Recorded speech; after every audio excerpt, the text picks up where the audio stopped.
So welcome to the beginning of the afternoon program, which is Acknowledgment of Country, Dhamma Talk, plus Q&A with Ajahn Brahm and Ajahn Hasapanna.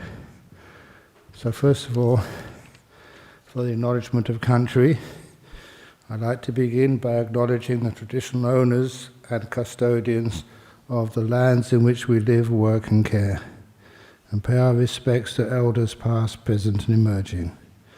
We extend that respect to all Aboriginals and Torres Strait Islander peoples in Australia. That's excellent. It's always wonderful to pay respects to others, sometimes especially a connection to our past, and people who have worked here, lived here, and sometimes suffered here, and grown here, thereby making the beautiful land on which we live. In the same way as I always love paying respect and gratitude to all those people who came before us, to start something like a Buddhist society here in a place like Western Australia. I still remember when we first came here how difficult it was. And I also remember that people never told us that they thought we probably wouldn't survive. I remember people who would come here and after seeing us in those early days, they went somewhere else when they came back and said, "It's amazing, you survived. You're still here after all those years." And it was not just the monks or the nuns, it was each one of you. All those memories, those sacrifices, those working really hard, which each one of you did over so many years. And I know that as a truth because I was here at those times. And whenever we needed something very special, you were here to help out. So many times. And we've had a kind of dream of some harmony of Buddhism, being able to teach it, spread it in its purest of forms. And even right now, I can sometimes never kind of believe that how far we've grown over all these years. The centre which we have here, and the people who come here. And I always mention to you one of the things which really shines for the Buddhist Society of Western Australia is how inclusive it all is for everyone who's here. And it's not just a Thai Buddhist centre, it's not a Sri Lankan Buddhist centre, it's not a Singapore Malaysian Buddhist centre, it's like an everybody Buddhist centre. And anybody who wishes to come through those doors, even kids, they're welcome here. That's one of the reasons why, if any of the children here ever make a noise, that's what children do. So please let them enjoy this place. And it's the same that it's amazing some of the people who have come here. I remember this one evening, this lady came here, a Westerner, and when we started the meditation, she lay down, pointing her feet towards the Buddha, and started snoring. And I asked other people, said, "Wake her up." And they did, and I told them off afterwards. I said, "Look, if somebody needs to take a sleep here, a rest, who knows why? And just trust her." And apparently that she was a victim of domestic abuse, domestic violence. She told me afterwards, when she came into this room here, she felt safe. It was the first place in days where she felt she could lay down, close her eyes and fall asleep. Anywhere else in her house, she was too scared that she'd get beaten. And this place was a place of safety for her. When I mentioned that to the audience, please go back to sleep again, you need a blanket. That kindness was so important. Sometimes it's an example of how we can judge way too quickly instead of being kind. And when you give that kindness to people, then let them take that. Some people said, but they were pointing their feet to the Buddha, which you're not supposed to do. But if you point the feet the other way, there's a Buddha outside over there, and there's another side of that wall, and the other side over there. You're not doing it out of disrespect. Sometimes it's hard not to point at a Buddha in a Buddhist temple. The Buddha's all around the place. But nevertheless, as long as a person tries their very best, to me that's good enough. And to each one of us, please be welcoming and please be kind. So anyway, that's just a welcome to country, acknowledgement of country. Welcome to each one of you, and my thanks to each one of you for all that you've done over these years, living by example these teachings of the Buddha. Each one of you probably think it's not perfect, but it's pretty good. When you consider some of the other places where I've been, and sometimes there's lots of arguments, you're not doing it my way, you should do it another way.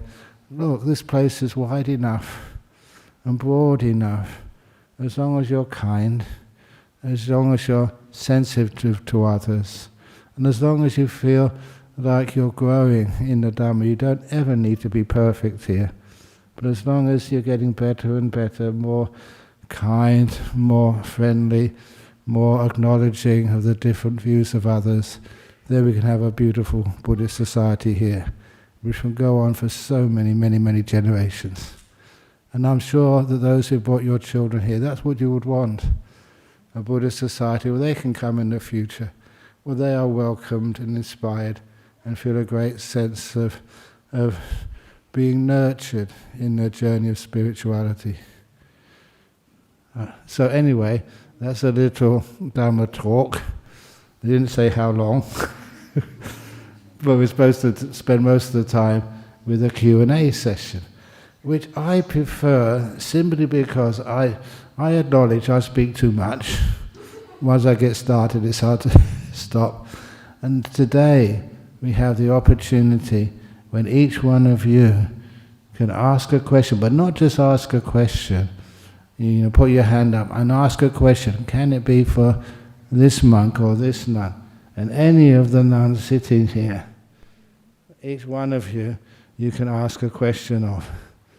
You just say, if you don't know their names, nun number 1, number 2, number 3. Or you can say monk number 1 if you don't know my name, or monk number 2. So that's a beautiful way to start. Any question. And I'll try to be as honest as I possibly can. But please try and keep the questions useful and respectful. I know that the most difficult question I ever was asked many years ago, it was in a girls' school, a Mercedes college, a girls' school in central Perth. And then one of the girls put her hand up. It was at a group of about, I think, 14 or 15-year-old girls. And if you know what 14 or 15-year-old girls are sometimes like, they saw me, they knew I was celibate, and they said, well, do girls still turn you on then? That's the question they asked. Do you want to know the answer? Well, you've got to ask it yourself. Any questions?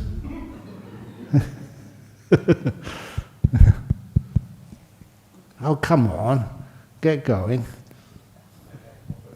Yeah? I'm a fisherman. Yeah? I take a fish home every now and then to eat. Yeah. That probably goes against the killing of... That's right, I'm speaking about. Yeah, okay. It goes against the killing of animals. What's the go there is, if you are a fisherman, I don't mind people going fishing for recreation. That's not so much against the Buddhist principles, as long as you don't put hook on the end of the line. And then it's so much more peaceful. And if people ask you, so now, are you really fishing today? And you say, no, you're just going there for a bit of peace and quiet, be with your friends, being able to have a nice conversation. So that's how I would go fishing. Yes, be much more peaceful. Yeah. Was it attended to ask me or ask one of the nuns or another monks? Did that satisfy your answer? Okay.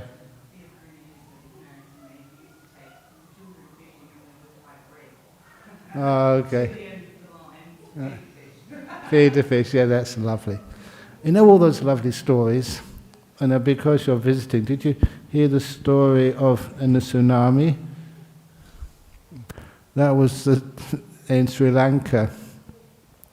There was a man, when he went to work every morning, he'd always pass by the lagoon and just throw in some bread, slices of bread for the fish. And one day he noticed there was like a crocodile there. And so he threw the crocodile, a slice of bread.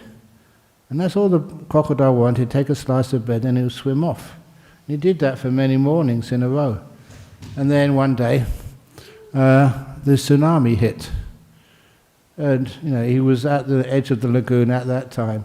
And so the big wave swept him out to sea. And he was battling the currents.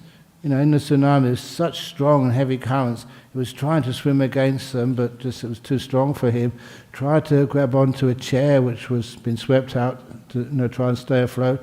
That got separated from him. Eventually he managed to grab onto a log of wood. And he grabbed onto that log of wood, and you can imagine what it's like. It's just so confusing. You wonder what's going on. And that log of wood he managed to hold on to, but strangely, that log of wood was actually drifting towards the shore, when everything else was going further out to sea. He didn't have a time to really figure out what was really going on. But then that log of wood got closer and closer to the shore, and soon it was close enough he could jump off that wood and clamber up the bank to safety. And only then he looked at that log of wood. Why was this log of wood going towards the shore? You know the answer. It was not a log of wood. It was his crocodile. And the crocodile had saved his life. Why do you think? Or was it because if that man died, that crocodile would not have any more bread in the morning? That's how I think. I've got to admit it. But it's obviously the guy had helped the crocodile, and the crocodile, now it's time to help the man. And he saved his life. That's a true story. I love stories like that. Okay, another question. Yes? Hello, how are you? I'm very fine. Okay, next question. Oh. Sorry. No, it's all good. Mine is a bit of a two-parter anyway, but that's a good start. So I've just been learning about Buddhism for the past 3 or 4 months. Pretty new. So first of all, what would you say is virtue? And the second part is, what would you call a virtuous life? Okay. So who are you going to ask? Myself or no nuns? Who wants to volunteer?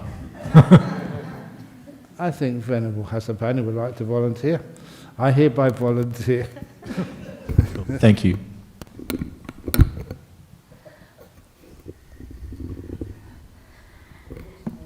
Yes. When we talk about virtue, it's like you live a skillful life, because sometimes we are not living a skillful life, and when we harm others, actually we're harming ourselves. So when we take the 5 precepts, we take the 5 precepts. So we live a virtuous life. That means we are living our life skillfully. So actually, the 5 precepts actually rooted in only in one, that is not harming others, and of course also not harming ourselves. And the other question is about virtuous life, isn't it? Yeah. So actually, when you're not harming others and not harming yourself, so you're living a life of being harmless, a virtuous life. That means you're living a good life that is being kind and compassionate, because you're not harming others and harming yourself. So it's also virtuous life is living a good life that is being kind and compassionate. Does that answer your questions? Okay. You doing this one? This is working. Okay. Okay, yes. Ajahn Brahm, you use this. I can use it. You can share. I like giving talks in stereo. This question relates to heaven or rebirth, etc., depending on which religion you follow. Yes. When Lee Kuan Yew's wife preceded him, so when he was asked the question, will you meet your wife again? He said, I do not think so, because that place will be very overcrowded. Overcrowded. Yeah. So how does going to heaven or going to hell, according to God-based religions, and rebirth, how does it relate in that sense? Anybody could answer. I have no preferences. No preferences. Okay, right. You asked the last one. Okay. So when you do pass away, where would you want to be reborn? A lot of times, it's not something which is like fated or someone else tells you. This is in Buddhism, that when you die, you're reminded of what you've done in your life and what to you is the most important events in your life. And when you're reminded of those occurrences, then how you relate to those. If you're a person who is attached or thinks that everything needs to be praised or punished, then that's what you actually do. You punish yourselves. You know that sometimes it's always very difficult to encourage people to forgive themselves when they've done something wrong, or they think is wrong, when they think they've made a mistake. And often you spend a lot of time encouraging, please forgive yourself, it's not that bad. I don't know, in all my life, that counseling others, there was this one lady I was counseling. She wasn't really that Buddhist, but she lived close by. And so she came for a little bit of counseling. She was dying of cancer. And so it took a while to get her confidence. When I did get her confidence, I asked her, what's the worst thing you've ever done in your life? And I said, like, I'm a Buddhist. You don't know me, you can tell me. And I must admit, I meant to tell the truth. I said, I won't tell anybody else, but I've told thousands of people since. I don't think she would mind. But what was interesting, the worst thing she'd ever done, so she told me, and it took a long time to get it out of her. She said, once I kissed another woman's husband. And I paused and I said, is that all? In your whole life, is that the worst thing you've ever done? And she said, yes. What to me, it showed me that when a person feels guilty, they not emphasize, that they increase the gravity of what they've done. It was a small thing in their life. If that's been married for so many years, if that's the worst thing you've ever done. And I would ask you, but Lucky's here somewhere, what's the worst thing you've ever done in your married life?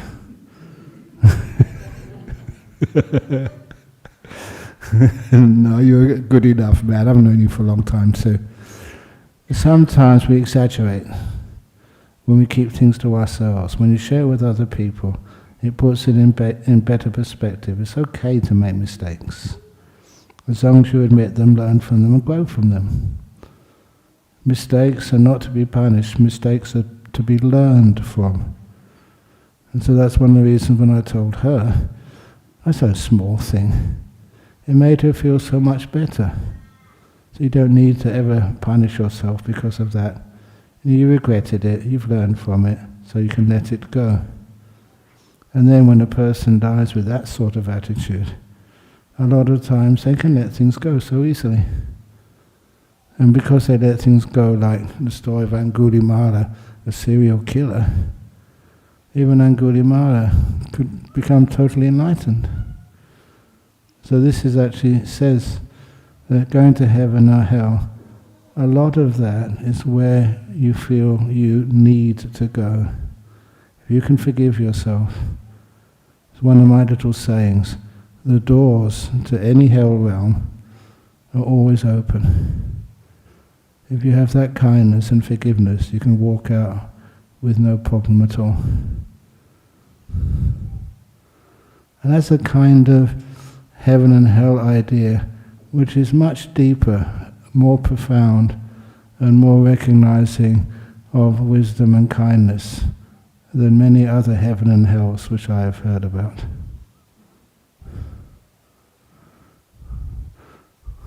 Does that make sense for you? That's actually where you get reborn. Whether the person wants to or not get reborn, they do. They keep getting reborn someplace or other. And sometimes people argue. They say, well, how can rebirth be a truth when there are more human beings alive today than have ever died? You know, it's a little bit of mathematics. It's not that hard to prove. The number of people alive today, you know, in the last couple of thousand years, how many people have actually died? Where does everybody come from? And the answer is quite easy to explain. It's not just you get reborn from human being to human being to human being. Also, many people have come from the animal realm before. Animals can get reborn as human beings. They're not that far apart from humans. Where do you think all the bikies came from?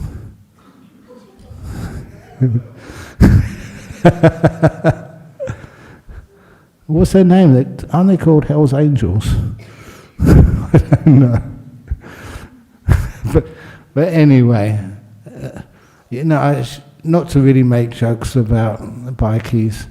I still remember going to a funeral service in Fremantle many years ago of a bikie who slammed his Harley into a lamppost, and his mother used to come here, and his mother thought she could do the funeral ceremony for her son by herself. And unfortunately I went there as well to support her, and then she broke up during trying to present the funeral service, so she asked me to go up. And so I had in Fremantle crematorium, the early one, just a big shed almost, had all these people in their bikie uniforms. And what really surprised me, just all of their girlfriends, they're all dressed up like they're going to a party, not like to a funeral. But they were all, in their own way, really respectful. And afterwards, had all these really big guys with lots of tattoos and leather come up. Very nice service, sir, thank you. And all of their girlfriends coming up saying, thank you, that was a wonderful service. They were so respectful. And that was a wonderful sort of, not so much an eye-opener, it's kind of what I expected by what I'd heard. So beings are beings are beings. And they come from many, many different places. So people do get reborn. And that was part of even Christianity, rebirth. I know the date because it was, it was 525. I think about, in Thailand, they always had an extra 543 years onto the date, because they said that was when the Buddha was cremated. But anyway, that 543 AD was when there was a Council of Nicaea. And at that Council of Nicaea, the Pope was, I didn't know I was going to talk about this, was, I remember in a moment, but it was the Emperor was Justinian II, and the Pope at that time sort of did not want to abolish the idea of rebirth. He said it was a belief, he had a belief in rebirth into many lives. And I think it was Eusebius II or something.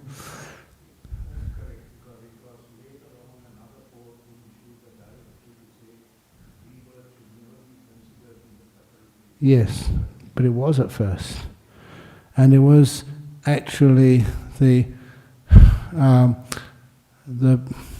emperor had the power then, and he put the Pope in jail for a year.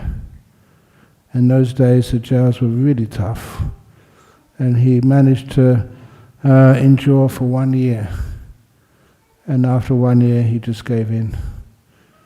And that's how Christianity lost the idea of rebirth.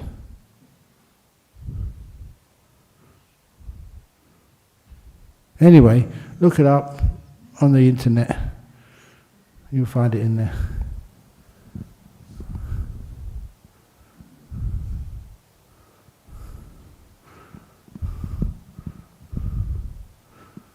I know that I was asked that question, I think it was on one of the retreats, that when the Pope died, the last Pope, Pope Francis, he said, shouldn't we just, there's a man which was respected by many, can't we give him some good wishes? And I can't help but being a Buddhist. And I said, yes, may he become a Buddhist in his next life. People thought that was naughty. But to me that's a good wish. Okay, I'm not going to Rome on any of my tours in the recent future, so I should be safe. Another question? Oh, hello. Oh, there, yeah. Very nice to meet you today, Ajahn. My question is actually related to the previous one, where you said that the reason why there are more people in the world is because some people came from animals. And on the one hand, that's a good thing that animals have managed to attain a rebirth in human form. But isn't that also a bad thing that animals are reduced and humans become more? And it's it's a wonderful question. Is it for me to answer that, or for one of the others? Yes, please. Okay. It's a wonderful thing that animals have the opportunity for a human life. But for animals, somehow we kind of demean the status of an animal. Any of you who've had a dog or a cat or even a bird, some of those animals that we don't give them respect which they are due and deserve. Some of them, it's only because we can't communicate with them, we kind of feel they're lesser beings. And many, many years ago, somebody turned me on to some of the stuff which was being investigated where animals could learn how to speak. And the most proficient case of that was this African grey parrot. And what was his name again? Alex, the parrot, A-L-E-X, the parrot. He's been trained by some psychologists, speech therapists over in St. Louis in the United States. And it could speak and have a conversation with people. It was trained how to speak using techniques where they trained children who had speech difficulties. And they taught a parrot that, and the parrot grew quite a large vocabulary and could speak English. Mm-hmm. And people went there to have a conversation with him. And sometimes this little parrot would say, "I've had enough, I'm getting bored," and would stalk away. And when it had emotions along with the intelligence to use language, that was kind of really convincing for me. And many of you have probably had relationships with dogs and cats, even birds, and you know what I'm talking about. Yes. So there's not that much difference. But isn't it also a bad thing that there are more humans and less animals in the world, and it's causing some kind of climate issue because that's Yes, caused by that's people? certainly the case. And please excuse my bad sense of humour, but that's why I always think, what's the way to solve those problems? And the way to solve those problems is to have more monks and nuns, because we don't have children. We don't take up so much space. We should actually be given grants from climate authorities because we're good for the climate, because we don't create so much more children in the world. Thank you. So in all seriousness, All seriousness. well, you know, it's a beautiful May day, and I spent the day at the beach in the very warm water on this very warm day. It's a little odd that it's so warm in May, and I just wondered, people think climate change is something out there, doesn't really affect me, I can't do anything about it. How can we, use our Dharma practice as lessons from the Dharma to be able to, help people see that things are changing. It's not the same as it used to be. How do we inspire people to take action through Dharma teachings, apart from curbing the population growth by becoming monks and nuns? Yeah. Well, the other, don't use so much water, so don't wash yourself so often. Well, I do work at that company, so that's a good line. No, that's basically wherever we can. And it's wonderful when you go to a place like the beach and you recognize how warm the water is, how unseasonably warm, then to make sure that that reminds you to learn how to use less whenever you possibly can. It's a hard thing to do. It was even a couple of years ago, when we did need a new vehicle for Bodhinyana Monastery. And so I was determined to get an electric vehicle. It just so happened the only one which was really worked well enough was a Tesla. And now I'm a bit embarrassed to drive it to Nolamara in case you might get some graffiti all over it. At the time it sounded like a good idea. And it would be wonderful if we could have more public transport here in Perth. It's difficult to have public transport, from Serpentine. It's hard enough even to get a bus from there. But hopefully in the future the public transport will get much better. I still remember just growing up in London, there was no need for a car. In fact, a lot of time I'd tell disciples, if I was staying in London somewhere giving talks, please let's go on public transport. It had so many advantages, not just environmental. The fact you could sit on one of those underground trains and people could see you and come up and talk to you. So, you're showing that Buddhism is actually there in the city. And against that, I remember growing up, and I was a Buddhist at 16, but I didn't know where to go, what to do. I didn't see any other obvious Buddhists. And there was a Buddhist temple just in Chiswick, the next suburb. I used to go down there a lot of times, and I never saw a monk there. And that really when I found out, it hurt. Why are you staying in your temple all the time, not just walking on the streets on alms round or something? because just even seeing a monk or seeing a nun, it's a beautiful thing to observe. And as I mentioned last night, there was this one monk. He was a New Zealander, as Venerable Samanga his name was, and he went to visit his parents in New Zealand, and he was coming back, and I asked him, when does your flight arrive? And he would not tell me. And he said, I'm not telling you, Ajahn Brahm. Well, I won't be able to pick you up. I said, yes, you won't. He wanted to test it out. What would happen if he just lands at Perth Airport and just walks?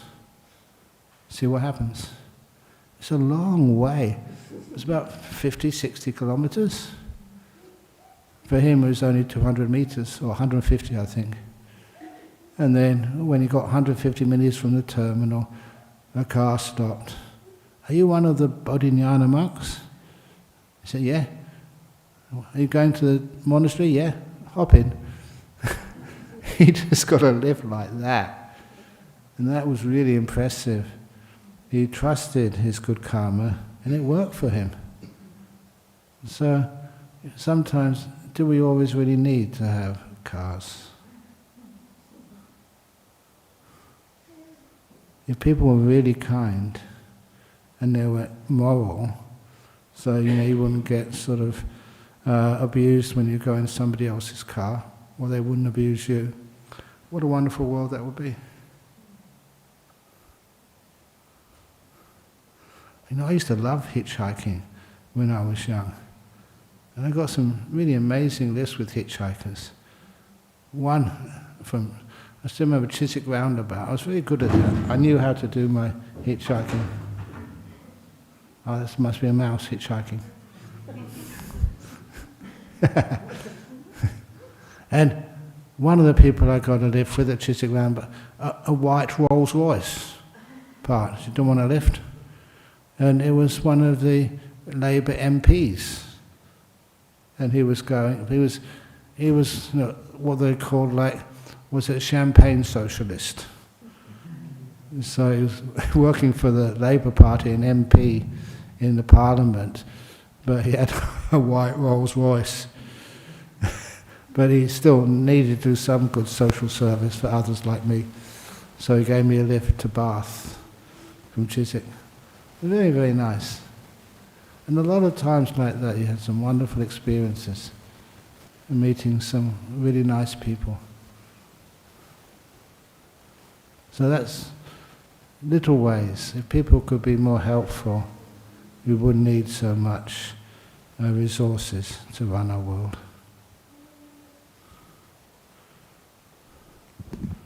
Make sense? One of the other things to do, if you're climate sensitive, is to maybe just keep 8 precepts, 1 less meal in the evening.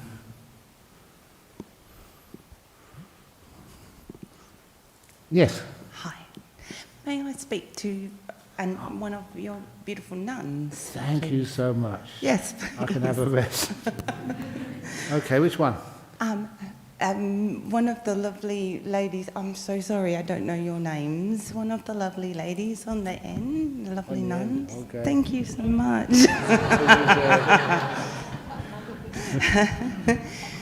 Hello, my darling.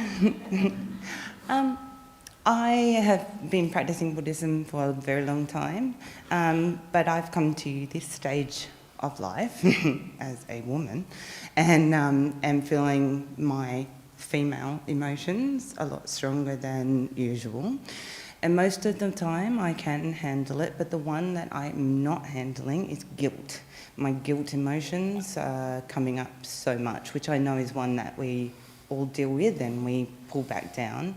For example, we met Ajahn Brahm and this lovely gentleman beside Ajahn Brahm and I'm actually feeling guilt over this lovely monk beside Ajahn Brahm for actually putting my back to you. And that has played on my mind for 2 days, which I know, forgiveness, kindness, but I can't forgive myself. And that is something that plays on my mind. and then I ruminate, and I don't know.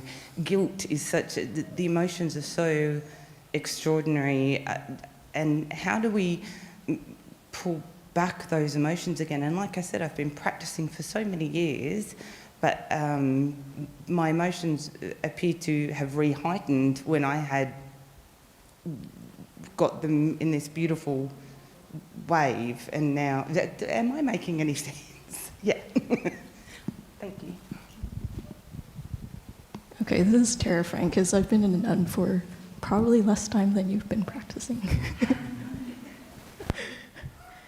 I'll give it my best shot and then I'll hand it to a more senior nun than me. I guess from what I've heard is, guilt is a very difficult one. And so I guess one thing to know is that you're not alone. I've heard many people ask about this.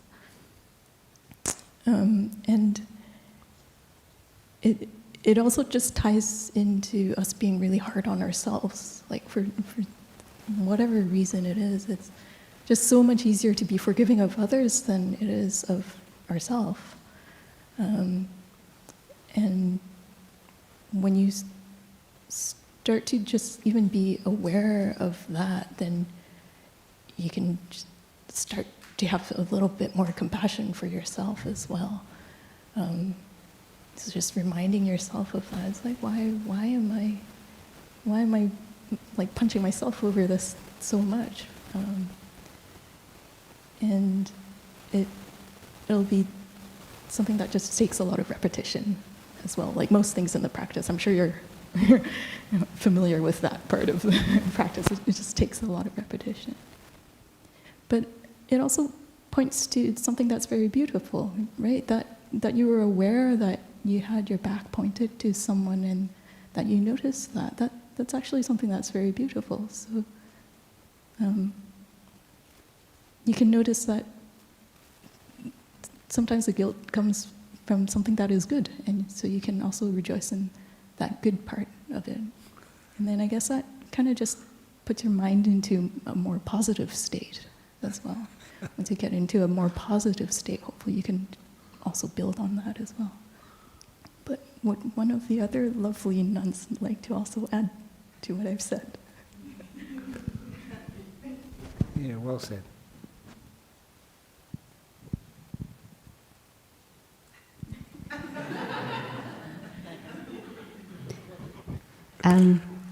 I think also sometimes we don't have to be so hard on ourselves. Speaking for myself, as we progress through our age, for women especially, our hormones are changing or will be changing, and that somewhat actually add on or put more pressure one way or another to our emotions. And also sometimes certain things that we don't get so upset about and we do now. If you see from the perspective of non-self, we're not doing it. It's the chemicals that is in our body that's pushing one way to another, to one extreme to the other. And if you just watch it and say, okay, here you go again. Something came up. And then we don't get so hung up or too upset or too involved in it. Just watch it. Sometimes it go right high, sky high. Sometimes it drop. Notice when it drop. Notice and don't get so don't keep punishing yourself for some things that you don't like. It will happen. It keep happening. Happens to many of us, and so that added component for female, I would say. The hormone, the progressing through postmenopausal, it does play a part in our life and how we carry ourselves. So if you recognize that, accept it, that it's a very beautiful journey. It is, because the fact that we are able to feel more, recognize more, the capacity to be able to love more and to accept more, the capacity to forgive more is there. Hope that helps.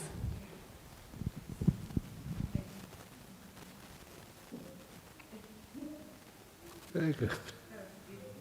Yeah. Next question.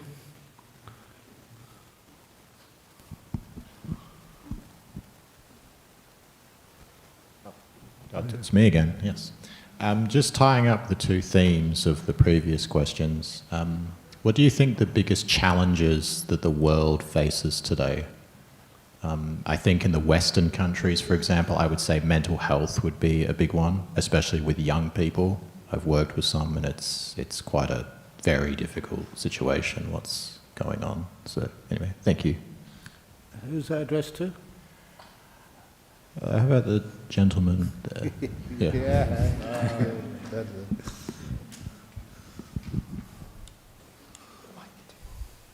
Thank you so much for your question. Okay. No?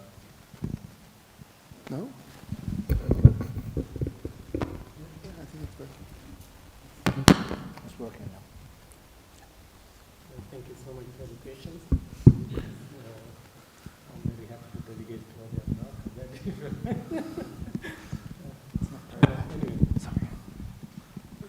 It's not very loud. Okay, yeah. You're stuck with it.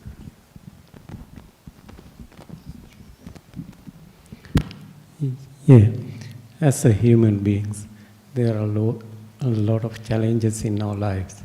So basic thing is, rather than looking at what are the challenges in the world, we better look at what are the challenges in our life. So how can we work out our own challenges and how to get rid of from all the sufferings and free from these sufferings. That's what the Buddha's basic teaching, I think. So we have to, if we can try to focus on what are the most challenges for ourselves, that will be the best thing I think we can do in our life.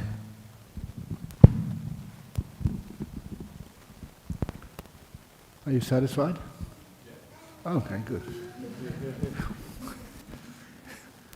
Okay, we've only got another 11 minutes left. The next question. I'll be quick. All right. This is something that I believe can apply to everyone. Well, of course, it's open to everyone, any one of you. Excuse me. So, this is something that I've been trying to find answers, like piecing together the missing dots that I've been trying to figure out. As in, everyone has a purpose in life, like why we are here or why we are in this lifetime, and also like questions about from past Dhamma talks, they're saying about the place of existence. I think there are 21, and why being a human is like being the most fortunate way to practice or something like that. We could enlighten all of us about these little thoughts I've been having in my head. Is that multiple questions? That's actually enough questions.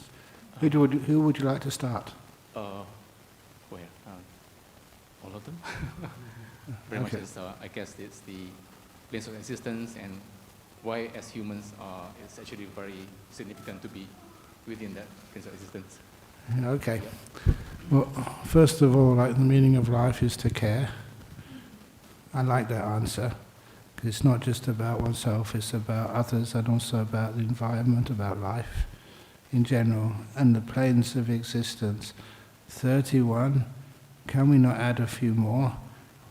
Sometimes that is 31 planes of existence the limit, and sometimes, if you look carefully, that sometimes there's some planes of existence which seem to be not in those 31s, but which the Buddha mentions, such as, was it the Kiddabakadeva, the heavenly beings who enjoy playing around.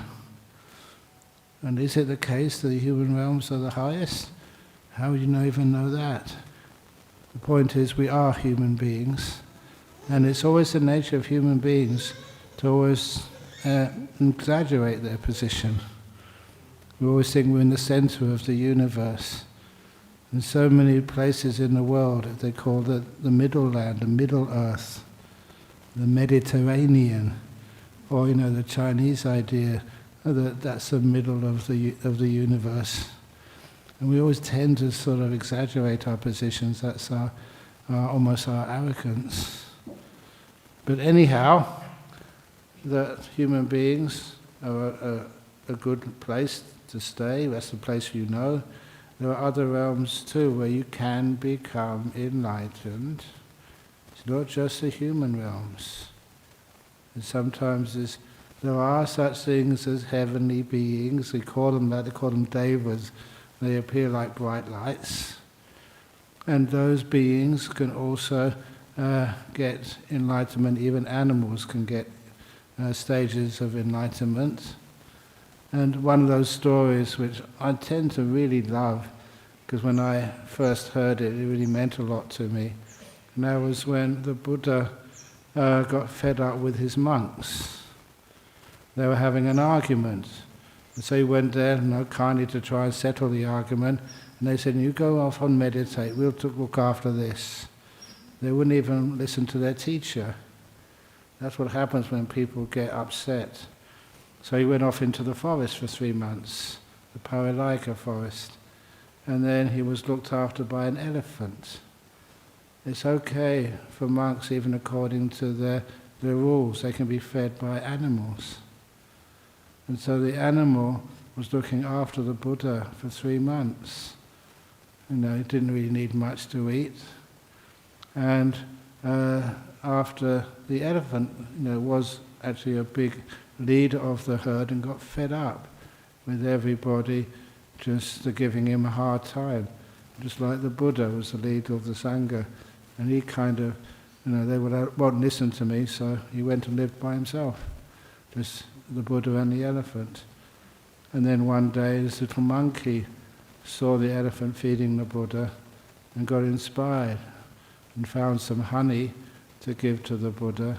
And when the Buddha accepted it from this little monkey, the monkey just got so much happiness that he went swinging through the trees and he lost his mindfulness. He missed a branch and fell to the ground and died. And got reborn as like a heavenly being. And eventually the elephant, looking after the Buddha, eventually the Sangha just reconciled. And when the Sangha reconciled, then they went to look for the Buddha and said, everything is peaceful now, please come back and lead us.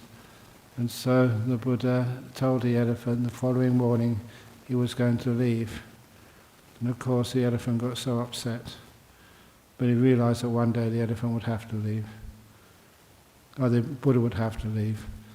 And so the Buddha asked, can you make a big dana about this group of monks who've come to take me back to my main job, looking after and teaching the Sangha.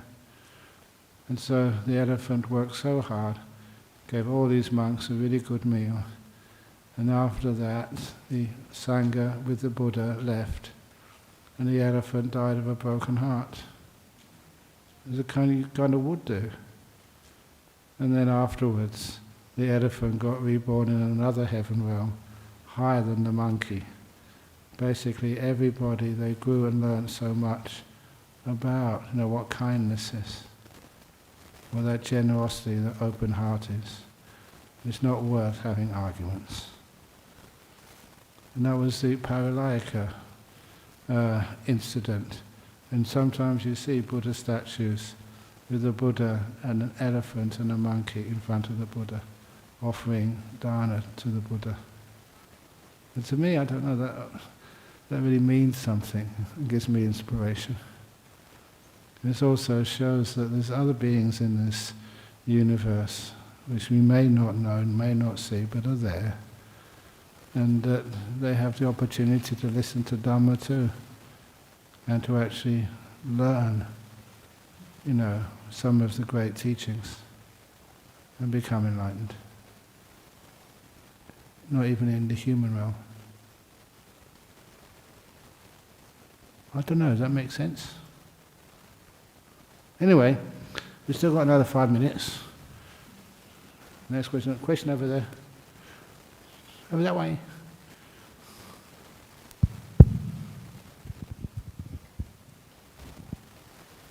Hi, I'm happy for anybody to answer this, just whoever feels most inspired. But the concept of non-self came up earlier, and I just wanted to know if I'm on the right track in terms of how I'm practicing it, because I've found it very useful to diffuse difficult emotions.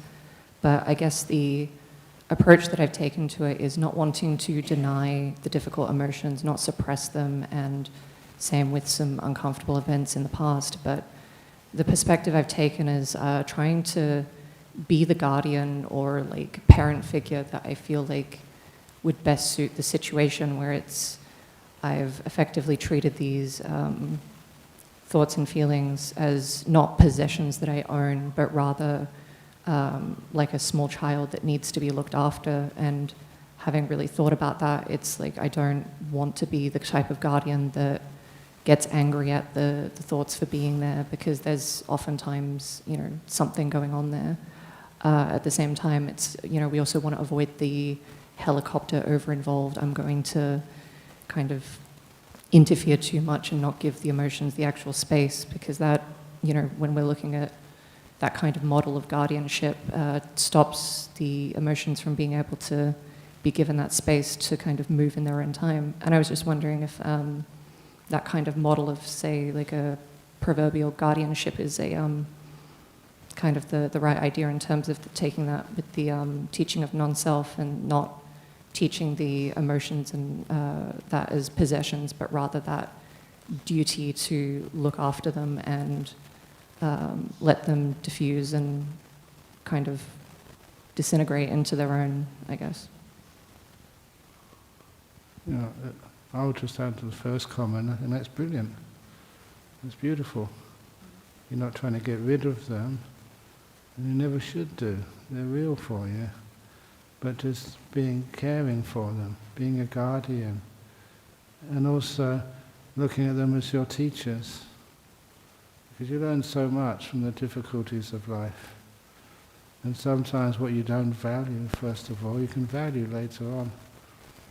All those trees in the forest, which I often talk about. When I first went living over in Serpentine, that I wanted to cut down many of those old trees. But now they're still there. They're still there. People said, you're going to cut them down, otherwise they'll fall over and kill a monk or something. And they're still there. They haven't fallen down in 42 years. And also, you notice, they provide little homes for animals and nests for birds. So just being guardians to things you don't value at first. You see the value in them later on. And I'm glad that I never used my authority to cut down things which I didn't like. Just I never understood them. Being a guardian is a beautiful thing. And some of those emotions which we didn't understand, we just wanted to be negative towards, that doesn't help.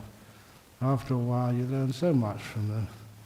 And they also become your friends, and they become less intense. So they're not really much of a problem afterwards. I thought that was a brilliant statement. Thank you. What you also said about the being teachers, I find, is also ties into that kind of way to view things very beautifully, because I've looked after small children on occasion and found that they really can teach us quite a lot about ourselves. And the reason I pick the word guardian more so than parent is because a lot of times, unfortunately, parents view children as like a bit of a possession, that they're theirs. It's not always an intentional, explicit thing, but just the particular framing I take on that guardianship is a definite reinforcement that, like, it's not mine, but there is a duty there, and to rise to that duty responsibly. So thank you. Yeah. You want to add anything, Hasa? Nothing. Okay. No, it's supposed to be 4 o'clock. Let's see, the Q&A. But can we have another one? Okay, great. Over there.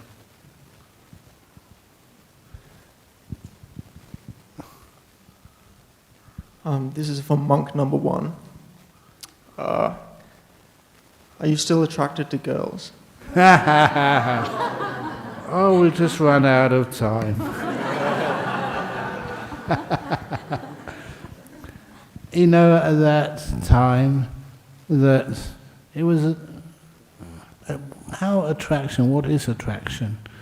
At that particular time, you know, I was trying to figure out a way to answer that question in a meaningful but honest way. You're attracted to everybody, every human being.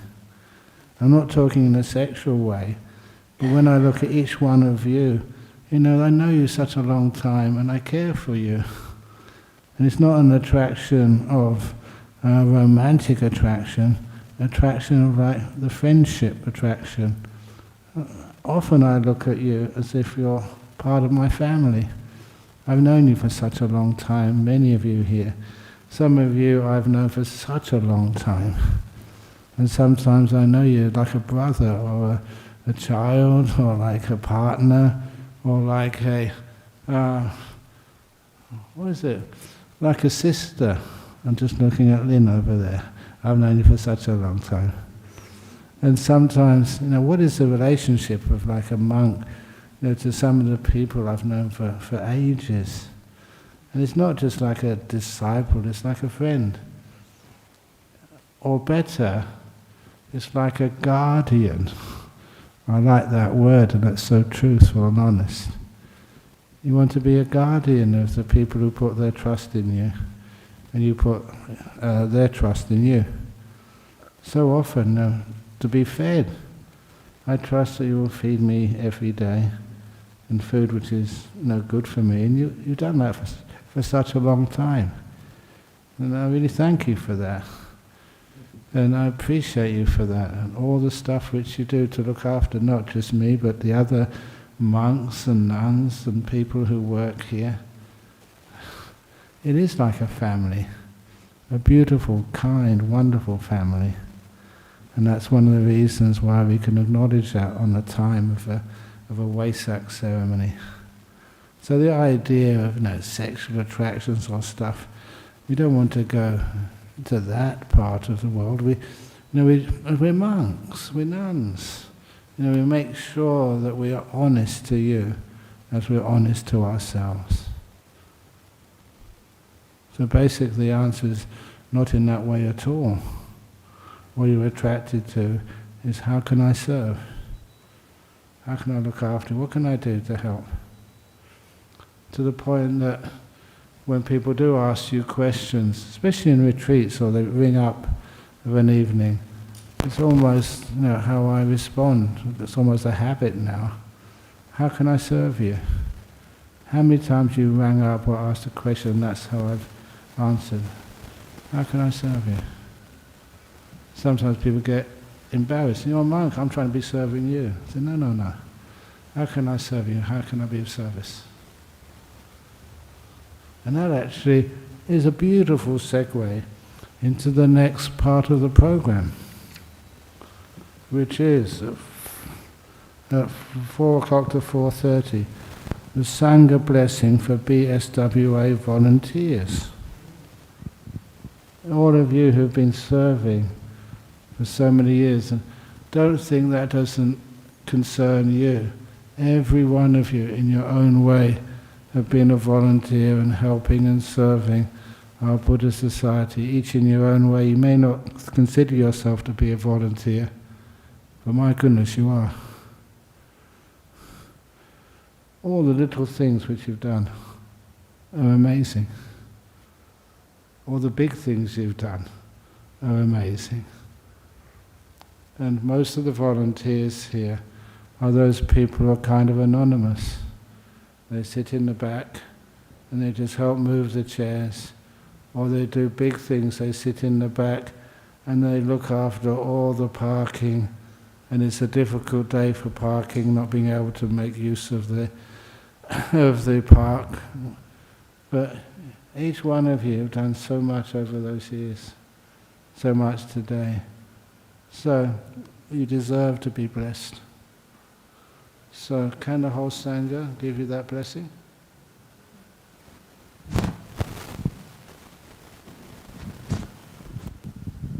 the Okay. Yeah. So we're going to give you a nice long chant. And when you're listening to the chanting, please just let it soak in. Like, it's not just the words which are meaningful, it's the emotions which accompany those words, which actually fly on those vibrations into your ears and then into your mind. They do have great power. I've seen that so many times myself. Blessings, to know you're appreciated, to also to know that these monks over here understand what you're doing, welcome it, and wish you, not just wishing, convey that energy which can heal things like diseases, which can soften the mind, and which can make you easily become happy. Oh, she's gone outside already. Here we go. Sabba Buddha Nubhavena Sabba Dhamma Nubhavena Sabba Sangha Nubhavena Buddha Ratana Dhamma Ratana Sangha Ratana Tinang Ratanana Anubhavena Chaturasiti Sahasadhamma Kandhanubhavena Pitakattayanubhavena Jinasavakanubhavena Sabete roga Sabete vaya Sabete antaraya Sabete avamangala vinasantu ayuvadako dhanavadako sirivadako yasavadako balavadako Sukhavadako, Hopavadako, Hotu Sabada, Dukharoga, Vayavera, Sukha Satu, Upadawa, Anika, Antaraya, Pivinasantu Tejasa Jayasi Gidanang Labang Soti Bhagayang Sukhang Balang Siriyayu Jawano Chabogang Wudi Chayasawa Satavasa Chayu Chajiva Siddhi Bhavantu Te.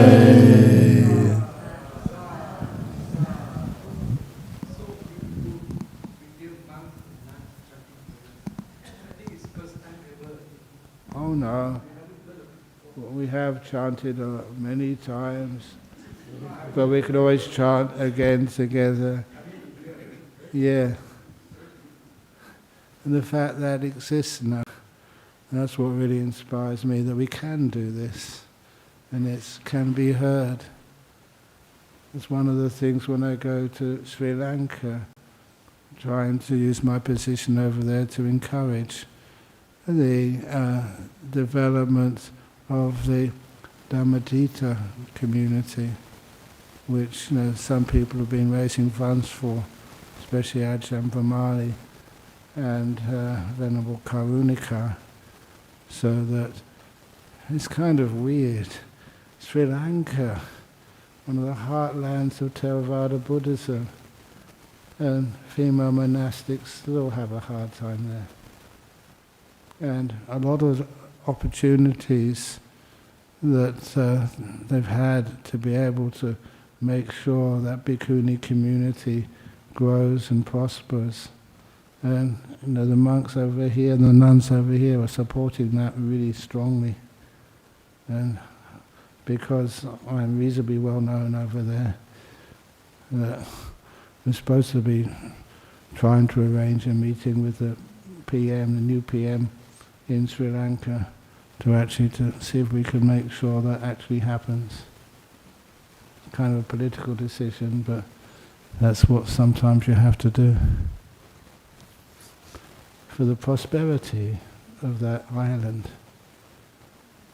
Sometimes I feel that I have obligations, positions which I can exploit to the benefit of the growth of Buddhism in so many lands. And now it seems that the opportunity to... There are bhikkhunis in Sri Lanka, but they don't get as much respect as the monks get. And so that's basically intolerable. And I will always do whatever I can to make sure that that position changes. So anyway, that's next week, one of the things I do there. I'm not a political activist. You just, when you see something which needs to be done and you can do it, you do it. That's what each one of you do. Whatever you can here to create a better Australia, create a better world. In a few minutes' time, this is one of the highlights of the BSWA Vesak, when we have people zooming in from so many different parts of the world, and they take the 3 refuges and the 5 precepts for the very first time. That's what it means to be a Buddhist. It doesn't matter which Mahayana, Zen, Vajrayana, Mahayana, Theravada. If you're a Buddhist, taking those 3 refuges and the 5 precepts, that's kind of fundamental, which is one of the reasons why, if any of you ever go to the place, where the Buddha became enlightened on the first Vesak day, you can hear in the evening the loudspeakers of the Indian monks chanting Buddhang Saranang Gacchami Dhammang Saranang Gacchami Sanghang Saranang Gacchami. And that's beautiful. I'm a Buddhist monk, okay. To me that was beautiful to hear that, because it means so much to me. It's not just the sound of it or the words, but the very fact that that is chanted in the area where the Buddha became enlightened. Wow, that's brilliant. So anyway, that's one of the reasons why that we will give that opportunity for people in a few minutes to be able to take that's not a few minutes, it's another 40 minutes. It's actually more time than we expected. Are we supposed to, we've done a blessing, are we supposed to have a break or just answer more questions? No, honestly, the times I get tired, when I mostly run on inspiration, that's my energy. Does anyone want to ask them more questions? Honestly. Oh, how about you? Do you want to take a break or do you want to... You want to go to the toilet? We don't call it toilet here, we call it letting go room. Okay, so off you go, and we can come back again at 5 o'clock. Give us the time to set things up. But please don't miss the 5 o'clock session when we have new Buddhist ceremony, taking of the 3 Refuges and 5 Precepts, and even international over Zoom. We got many people booked in for 35. Yeah, some people here, but some people from many different countries in the world. People who actually listen to the Friday night talks and Saturday afternoon meditations because they like what's presented here and they have no opportunity to access that where they live. And it's a brilliant, brilliant, brilliant initiative. That's why even places like Uzbekistan, where my book has now been translated into Uzbeki, and they want to publish that there, so there'll be some more people come from Uzbekistan next year. And I don't even know where that is. But I'm very proud and very pleased that there's some people in Uzbekistan who are listening to these talks. Brilliant. Okay, so those people who want to take a break now, maybe a good idea. So off you go.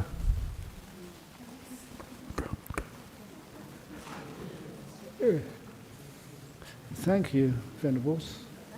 Thank you for answering the questions. Thank you.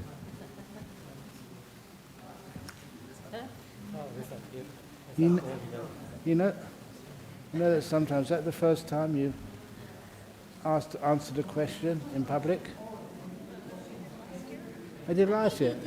Yeah, okay, I thought so. So, first of all, you think, people always think, oh, they're not really up to it, but you are. Yeah. And if you did make a mess of it, then that'll be your female teacher's fault.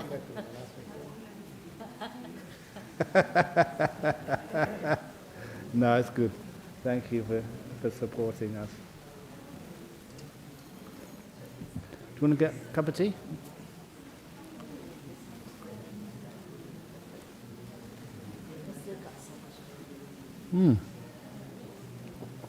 Sorry. Yeah, might as well.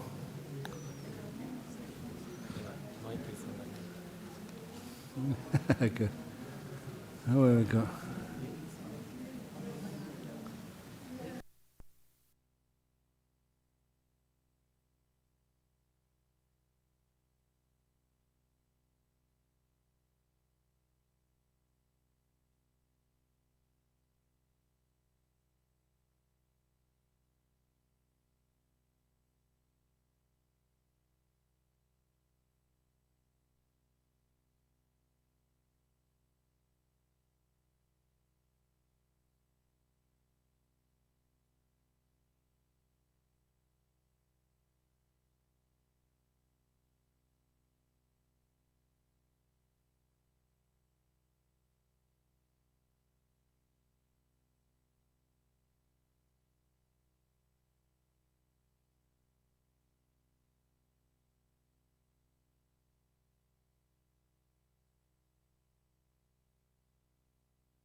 Welcome to the peaceful life of Buddhist Society of Western Australia.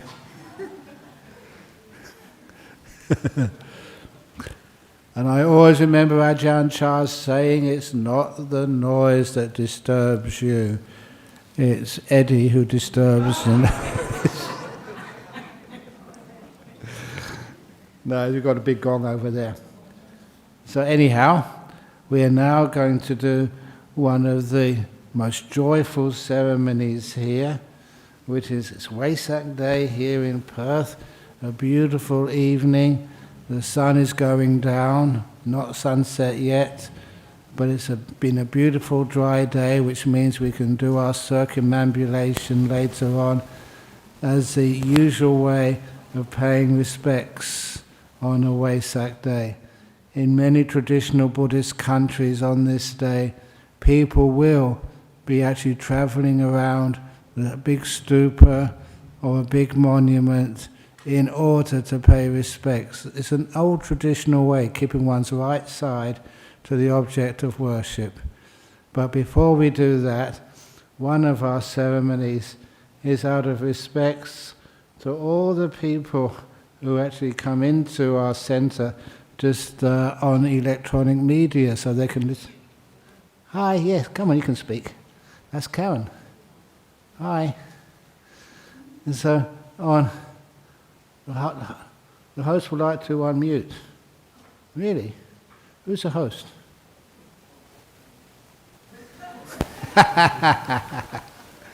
No, just I'll leave it up to you. Whatever you want to do. We've lost it.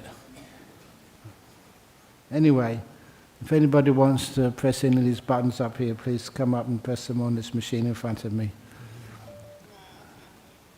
You can't hear? Am I unmuted? Which one am I muted? Okay, Ajahn. You can't touch the screen. No, touch. It's not iPad, Ajahn. You don't touch the screen. No, does it?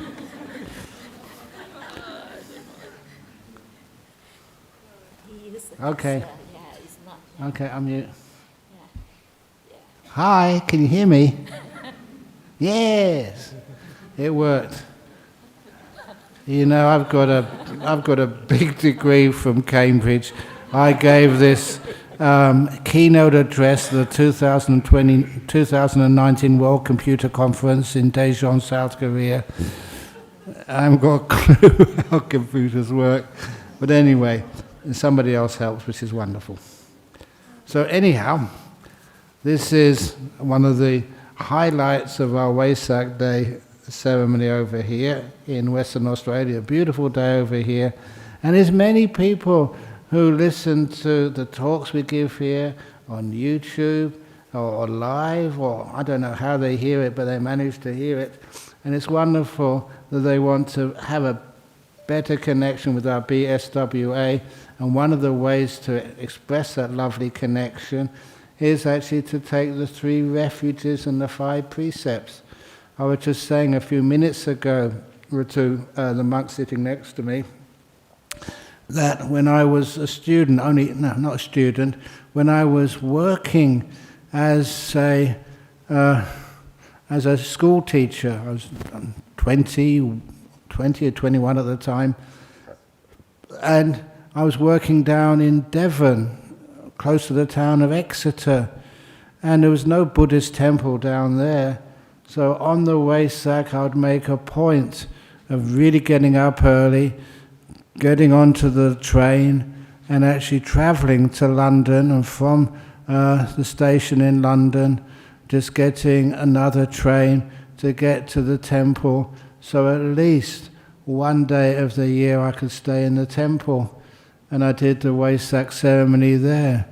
And people were surprised I went to so much problem to actually to get to a centre, to actually to do the Vesak ceremony. But for me it was really, really important. So I did that.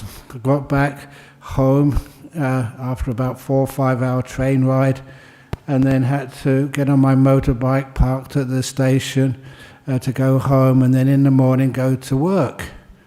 I know what it feels like, traveling for about 6 or 7 hours totally to be able to have an opportunity to celebrate Vesak at a Buddhist temple. And so in those days we didn't have the opportunity, to have giving 3 refuges and 5 precepts online. Today we have. And it's wonderful just how many people join in for this ceremony. And all of you online, I can see your faces on a screen over there. All of you online, you don't realize how much you're inspiring all the people who are listening, looking in. It's wonderful what you're doing. And of course that means you have a connection with this little group over here. I do travel around a lot, and so the next journey will be to Sri Lanka. I don't know if there's any Sri Lankans taking the 3 refuges and 5 precepts here, because there's quite a few temples in Sri Lanka. But from other places in the world, it's my joy to be able to give the 3 refuges and the 5 precepts to you. It's something which is the core of Buddhism. And for my own journey, I should give this little story. I used to go to the Thai temple in London. And when I went there, after a few years, they asked me, "You've been coming here for a year or 2. Isn't it about time you took the 3 refuges and the 5 precepts?" And that's when I asked them, "What are the 5 precepts?" And that's when they told me. The first one is not deliberately. Okay, so I entered the waiting room. Could somebody look at this and make sure that you can press the right button? Someone entered the waiting room. I hope they were let in. Okay, they're doing over there. Good, yes. They said, first of all, the first precept, Panatipata, not killing any living being. And I said, you know what I told them? I said, I don't need to take that precept. I've been a vegetarian for a couple of years. And I was really strict. I was an extreme vegetarian. My mother, would cook her meal, and then I'd take all the pots and pans and I'd scrub them about 3 or 4 times before I would cook anything in it. And that's how kind of extreme I was. But nevertheless, I said, it doesn't make any sense to me to deliberately kill a living being. It makes no sense at all. And the last living being I ever killed, my father had just died, and there was a mouse in the apartment, and I put a trap out there for the mouse. And I was too clever, and I managed to catch that mouse and kill it. And I remember hearing the trap go bang. I went to check on it, and I saw this little being. It was still warm, and I was stroking it. It was kind of traumatic for me, having just killed a little mouse to help my mother.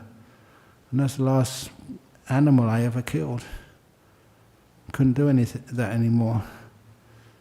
And you touched it, you stroked it, and you caressed it. It's a beautiful little being. And at least, that I said, I'm not going to kill anything like that anymore. And I didn't. So I said, I'll keep that precept, keeping it for a couple of years now. And so the next thing is not to steal anything. It's the same. Not because somebody told me. When I used to go on the London transport, especially the buses, if it was very busy, why do you need to pay?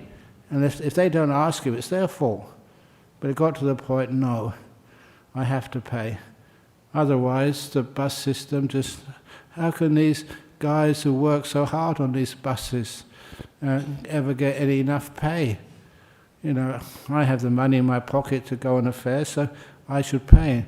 And even so often, the bus driver was too busy to ask me to pay, but then I went up to him afterwards and said, "You didn't ask me, but here's the fare."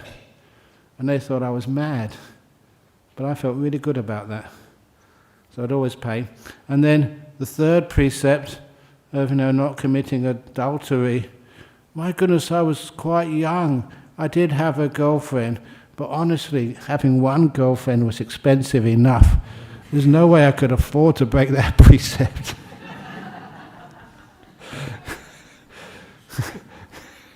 And the fourth precept, not lying.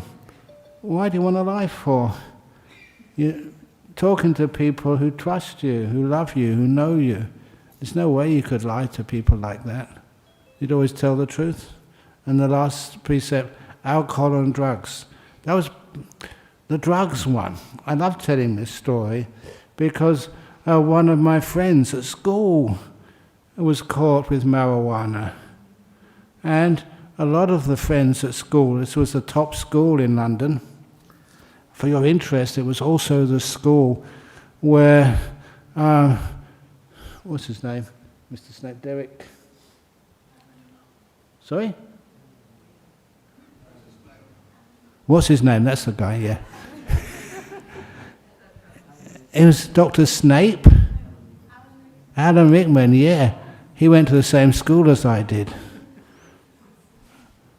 So that's why I got he got the fiery nature, being very tough, and I get the very soft nature.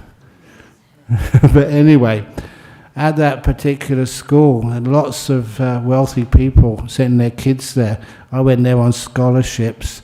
But then my friend got caught with marijuana, and I remember him, just chatting with him on the way back home from school, and he kept on saying just how his life was so difficult at home. And then I contemplated that if I ever took marijuana and was caught, that would have killed my father. He was so sick for such a long time. And there's no way in the world I want to do anything which would harm my father. So it was my love for my father. That's what actually stopped me taking drugs. And it was only later on when I learned about Buddhism, you didn't need to take any drugs. And the same with alcohol, that took a bit longer to give up.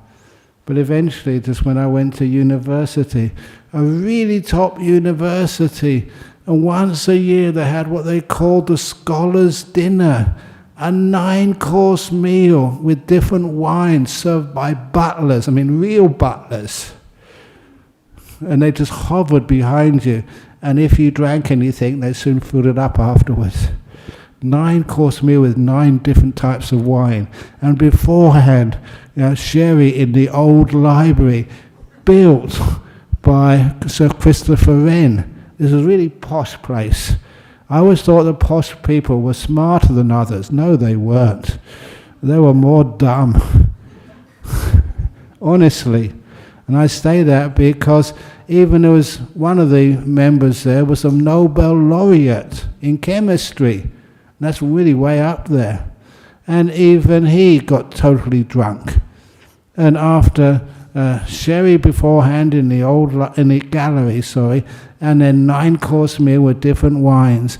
We went then to the old common room, and there we had 3 glasses kept full with port, claret, and Madeira. By that time, I had no idea how to pronounce them. And that was an all.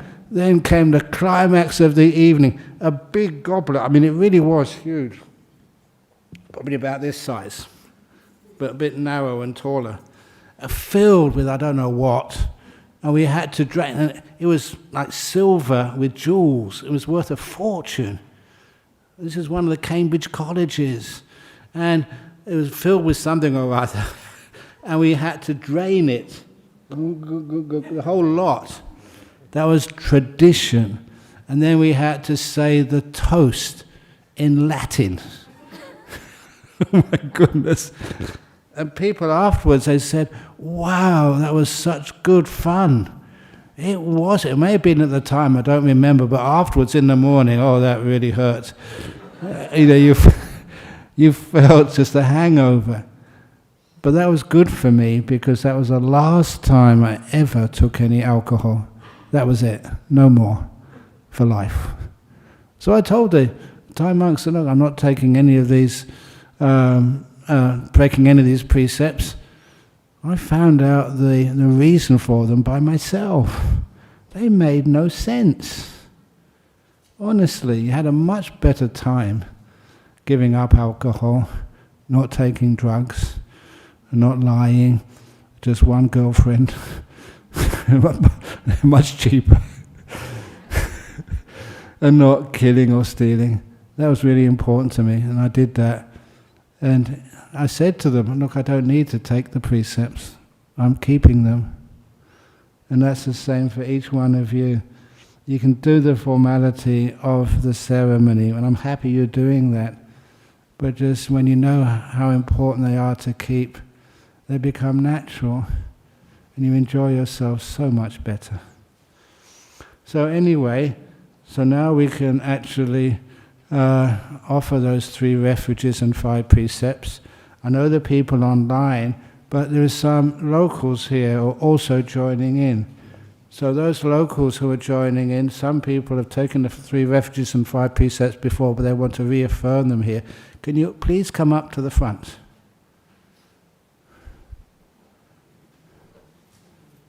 Excellent. It's wonderful to see you keeping these 3 refuges and 5 precepts. Excellent. Please sit down. That's what the floor is for sitting on. Okay. So have you got your books there? Or you know the words? If you don't even know the words, you can always lip sync. That's what Ajahn Chah taught me. He said when you're a young monk and you have to do some chanting, if you don't know how to pronounce the chanting, just hold your hands up and go.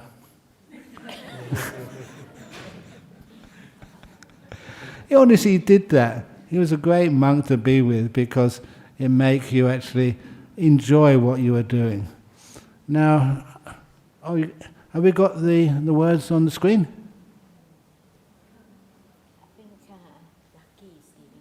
Okay, Lucky's got some books here, if you want to do the books. Okay. And don't worry, if you mispronounce something, no one will hear you.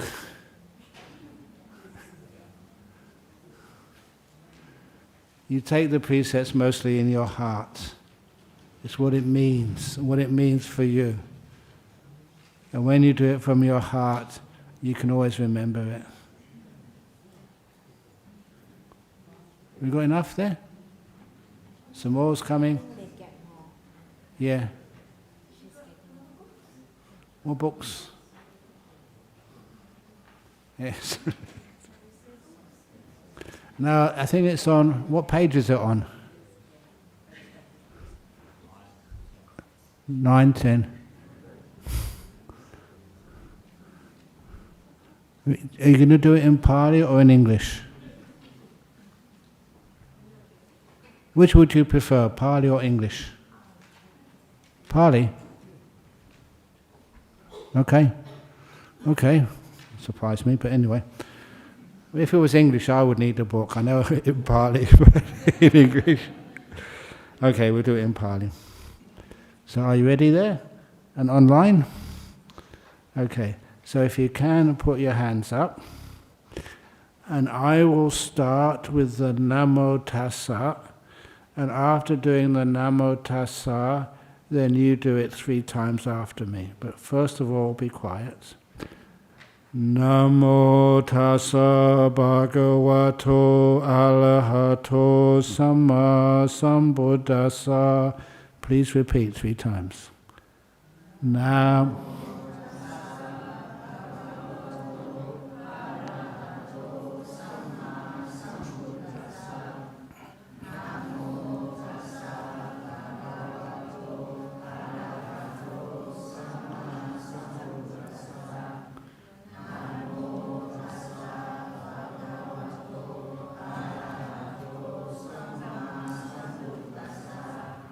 And now I do the 3 refuges 3 times.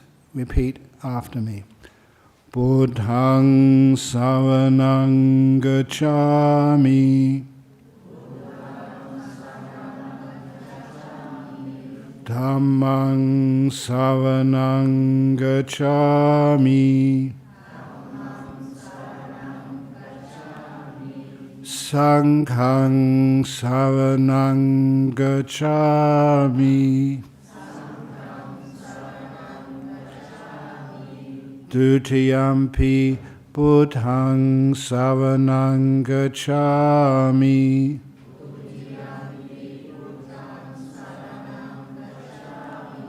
Dutiyampi Dhammang saranang gacchami.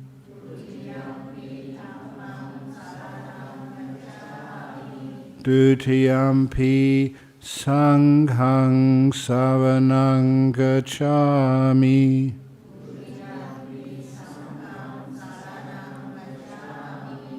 Tatiyampi Buddhang saranang gacchami.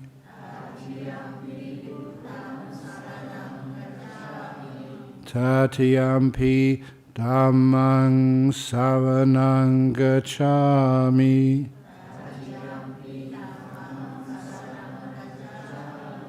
Tatiyampi Sanghang saranang gacchami.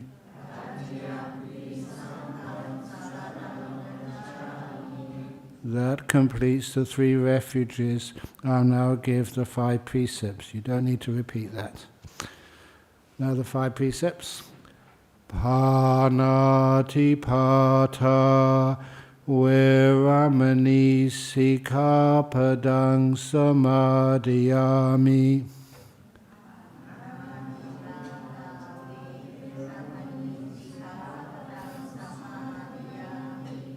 That's a precept to refrain from intentionally taking the life of other beings.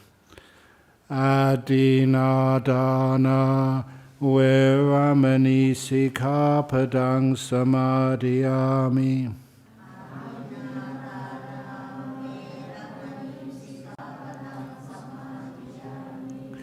That's a precept to stop intentionally taking what is not given to you.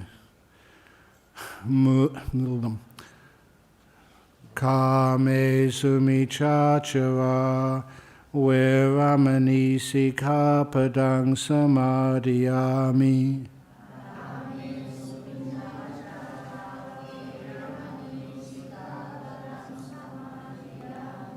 And that is basically to refrain from adultery. So one partner is enough. Musawada veramani sikkhapadang samadhiyami.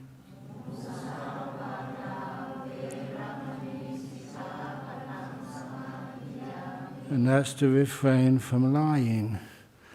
And Sura meraya majjapamadatana veramani sikkhapadang samadhiyami.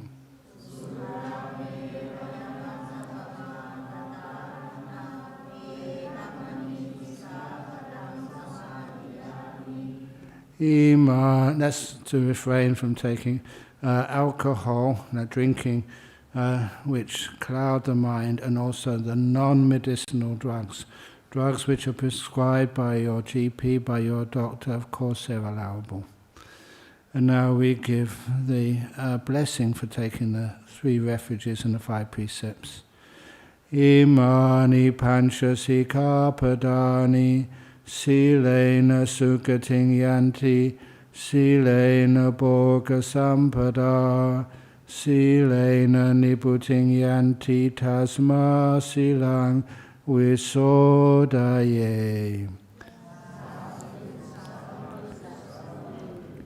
And those blessing at the end, I also like to emphasize that these 5 precepts, imena sukating yanti, they lead to happy places. Actually, they cause happiness. They're not hard to keep. They're very sort of difficult not to keep. They cause you difficulty. Recording stopped. Really? Stop. Can we carry on recording? I said recording stopped. Anyway. Sukating yanti, imani sukating, imani bhoga sampada. They help you become wealthier in life. You don't lose so many of your possessions. you become more prosperous. And I say that because our Buddhist Society of WA does need donations every now and again. Sukating yanti mena boka samadai mena nibuting yanti. It helps with your enlightenment. It really does help with meditation. So many times the Buddha said that if your virtue is good, your precepts are good, your meditation gets so much easier. I know that sometimes people say, I should put more effort into my meditation. I should be more strict, do it more often. What the Buddha said, check out your virtuous practice. Your virtuous practice is good, the meditation gets so much easier, it gets a boost. It leads to Nibbana, even the precepts. That's why you should please purify those precepts as best you can. So what happens if you make a mistake, if you break a precept? Are you evil? Are you banned from the Buddhist Society of Western Australia forever? Of course not. You will break precepts. When you break the precepts, you recognize why you did that and try not to do it again. And a good example of that, this guy used to come here and he said that it's so difficult keeping that 5th precept of alcohol, especially when you have celebrations at work. Because a guy comes around with a big a dish of, not a dish, but a big serving of different glasses of alcohol. Say, have a drink, it's Christmas or it's New Year's. And then this guy said, I said, no, I cannot take alcohol anymore. I'm a Buddhist. And he said, the friend serving the alcohol said to him, a Buddhist, well done. Buddhism is about letting go. Come on, let go and have a drink. So then he said, I goes my, I think it was my leg is hurting. Whoops, yes, good. And so then he got a new method. Then the next time he went to one of these parties at work, and the guy came around offering alcohol, he said, no, I cannot take any alcohol. You're a Buddhist, no, nothing to do with that. He said, my doctor said I can't take alcohol. And you know, no one ever complains if your doctor says you can't take alcohol. But then I complained to him, aren't you keeping one precept by breaking another? Your doctor never said you're sick and you can't take alcohol. But then he taught me some Buddhism. I bowed to him and said, correct, you found me out there. And said, the Buddha often compared himself to being a doctor. So I wasn't lying at all. I couldn't take alcohol because of doctor's orders. Dr. Buddha, his orders. And so that's a nice excuse to make, Dr. Buddha's orders. But it's a beautiful thing to do, and after a while people respect that. They respect that, and they know that you are a responsible person. And if it's at work, they promote you. If it's over in the US, I remember some of the monks there saying that when they could show they were meditating, they didn't take any alcohol, they got a great reduction in the insurance premiums they had to pay. It's known to be much healthier and much better for you in life. So please celebrate the fact you're keeping these 5 precepts. If you break them, find out a way to keep them next time. But never sort of beat yourself up or feel guilty. Otherwise, you don't understand what these 5 precepts are. They're training precepts. You make a mistake, you learn why, and you don't do it again. You become a better human being. And you can trust each other. Alcohol is very expensive these days. I don't know, but people tell me. I mentioned that before you asked me. How do you know Ajahn Brahm?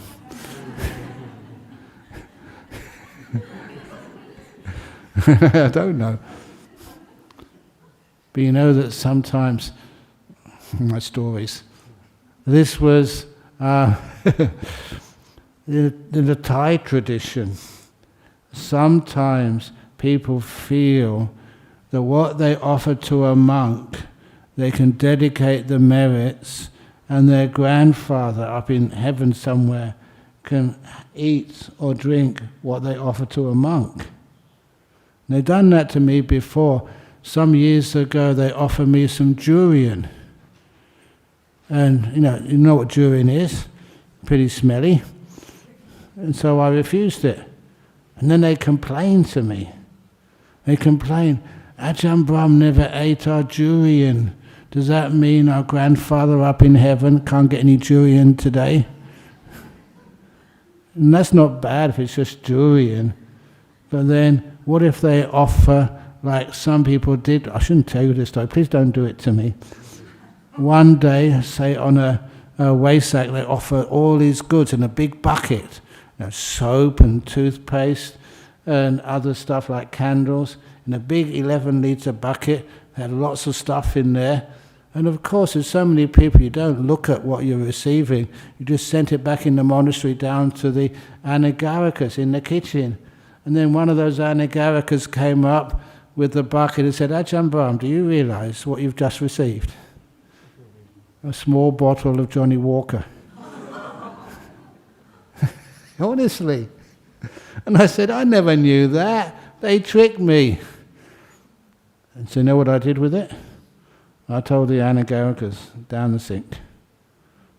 I don't know how much it cost, but it went down the sink. I think all the bugs must have been very happy that day, or did I disinfect the sink? I'm not sure. But please don't do that.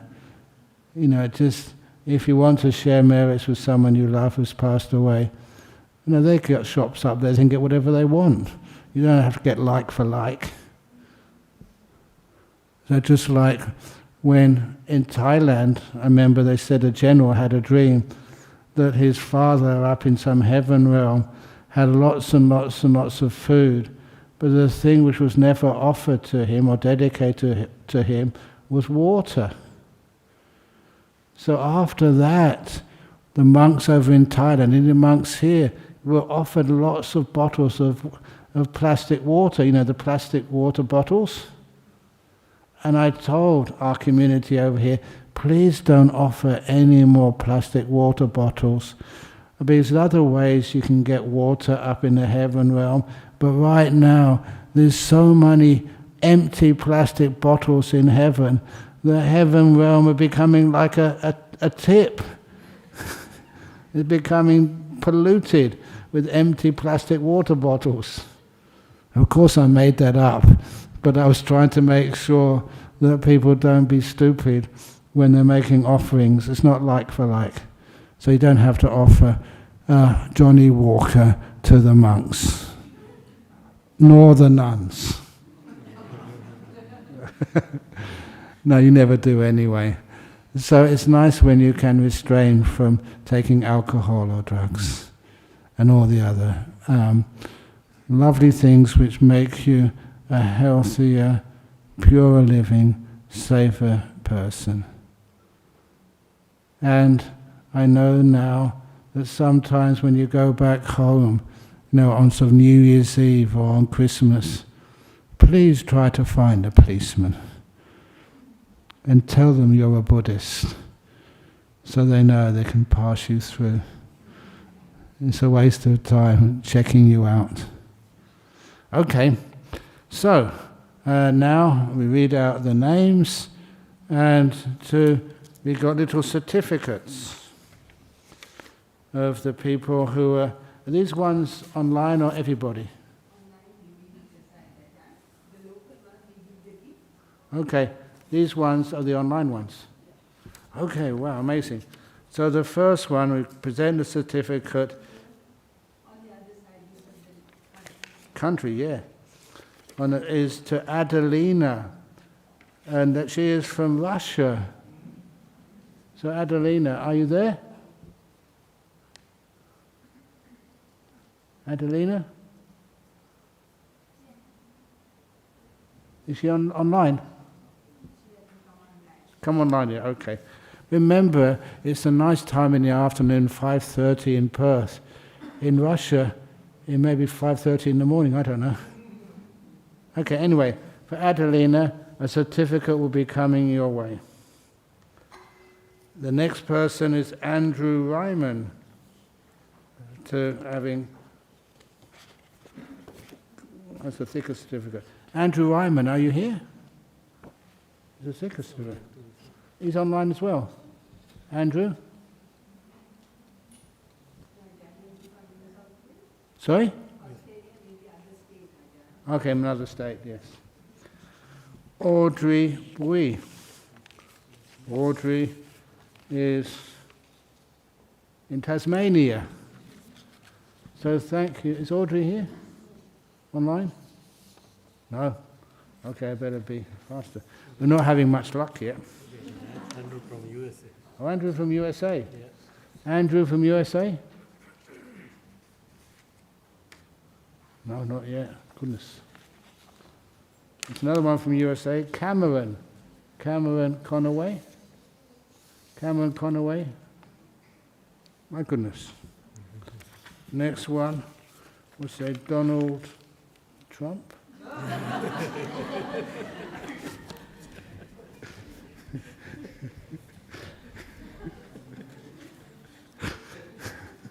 Would you leave our Buddhist society if Donald Trump joined? I always tell that joke. Over in Melbourne, when I did something similar, I had actually a picture of Donald Trump on the board over there. He never actually sent anything in. But anyway, the next person, Chen Deming in Indonesia. Chen Deming, Indonesia? Oh, you're here. Okay. Welcome. Oh, present as well. Wow. Very good. Well done. Chris Kang from Singapore. Chris from Singapore. Yeah, Chris. Yeah. You're online. Excellent. We have a nice certificate for you, and that will be sent to you. Is he on there?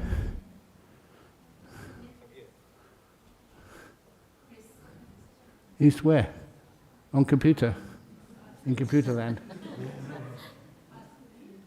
Chris Kang? Can you wave? Chris? First one. Yay, welcome. Thank you for being part of our Buddhist society in Western Australia. So I will send the certificate to you later. Christian Olsen. Christian Olsen, are you somewhere? It's a long distance away. They're in WA. Where's Christian Olsen? You're supposed to be here. But WA is a very big land as well. So not yet. We'll send this to you. Christian Palmka. I hope I pronounced that right. You're in Germany. Christian Palmke. You there?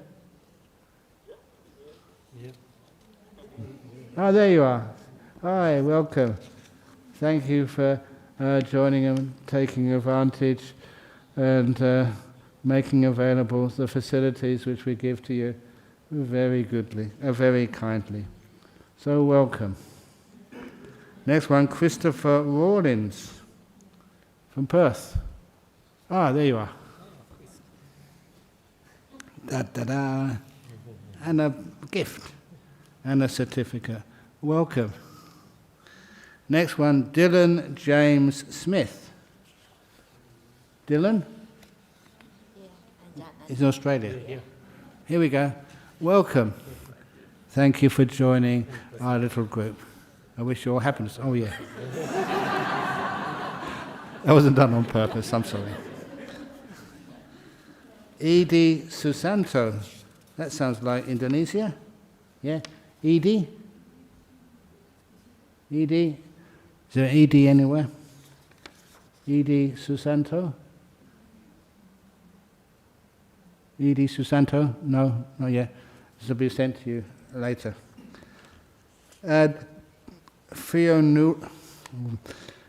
Fionnuala Gormley. Okay. I hope I pronounced that correctly. Spain. Where is she? Wave. Hi. Welcome. So you're in Spain. How's Spain right now? Because you lost all the power there. So welcome anyway. You've got the electricity back now? Yes. I'm happy it came back in time to take the 5 precepts. Well done. So that will be sent to you.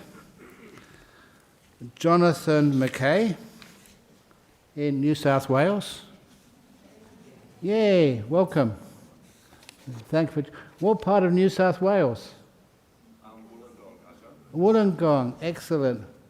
There's a beautiful temple down there, the Fo Quan Shan temple. So I usually go down there every now and again. The next one, Karina McKinnell-Rogers from Queensland.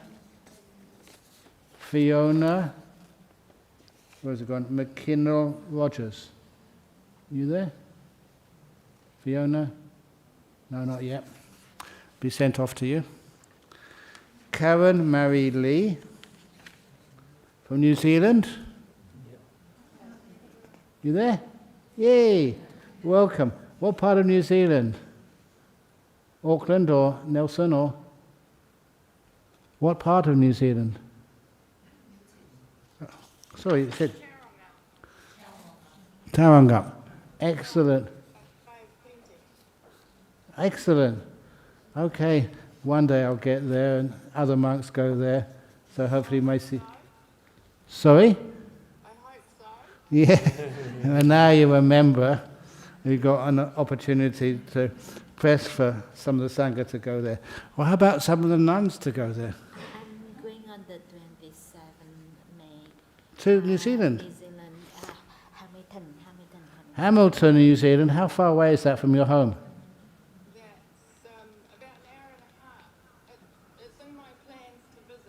Excellent.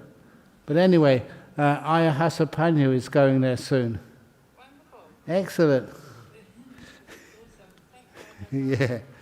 The next one, Kerry Davis. Oh, she's a long way away from Perth. Here we go, Kerry. And please choose a present. They're all the same.